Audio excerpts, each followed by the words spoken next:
Hi friends, welcome to our channel JSW TV. Poonam Kaur తరచూ త్రివిక్రమ్ పై పరోక్షంగా వ్యాఖ్యలు చేస్తూ ఉంటారు. ఒకప్పుడు ఆమె పవన్ కళ్యాణ్, త్రివిక్రమ్ ఇద్దరి మీద ట్వీట్ల ద్వారా తన కోపాన్ని వ్యక్తపరిచేది. కానీ గత కొంతకాలంగా పవన్ కళ్యాణ్ గురించి కమెంట్లు చేయడం మానేసి పూర్తిగా త్రివిక్రమ్ మీదనే ఫోకస్ చేసింది. త్రివిక్రమ్ ను గురీజీ అంటూ ఎప్పుడు వ్యంగ్యంగా వ్యాఖ్యలు చేస్తూ ట్వీట్లు వేసే ధోరణి కొనసాగిస్తోంది. అయితే ఇప్పటి వరకు ఈ ఆరోపణలపై త్రివిక్రమ్ ఎక్కడా కూడా స్పందించలేదు. అంతేకాదు, మీడియా వర్గాల్లో కూడా త్రివిక్రమ్ ను దీనిపై ఎవరూ ప్రశ్నించలేదు. ఇటీవల ఓ హాలీవుడ్ సినిమా సీన్ గురించి నెటిజన్లు చర్చించుకుంటున్నారు.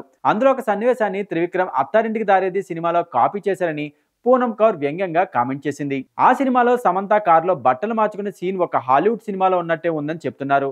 దీన్ని పూనం కౌర్ తన స్టైల్లో కౌంటర్ వేసింది. ప్రకటించినా లేకపోయినా త్రివిక్రమ్ సినిమాలో చాలానే హాలీవుడ్ ప్రేరణలు ఉన్నట్లు సినీ ప్రేమికులు భావిస్తున్నారు. ఆయన తీసిన చాలా సీన్లు, సన్నివేశాలు హాలీవుడ్ సినిమాల్లో కొన్ని సన్నివేశాలకు దగ్గరగా ఉంటాయనే విమర్శలు ఎన్నో ఏళ్లుగా వస్తున్నాయి. అయితే సోషల్ మీడియా అందుబాటులో లేని రోజుల్లో ఈ విషయాలు పెద్దగా చర్చకు రాలేదు.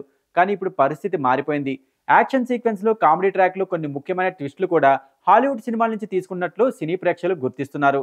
తనకు న్యాయం జరగలేదనే భావంతో పూనం కౌర్ తరచూ త్రివిక్రమ్ మీద కామెంట్లు చేస్తూ ఉంటుంది. కానీ ఆమె అసలు విషయం ఏంటో ఇప్పటికీ ఎవరికీ తెలీదు. ఆమె నేరుగా చెప్పేంత వరకు ఈ వివాదం మిస్టరీగానే మిగిలిపోతుంది.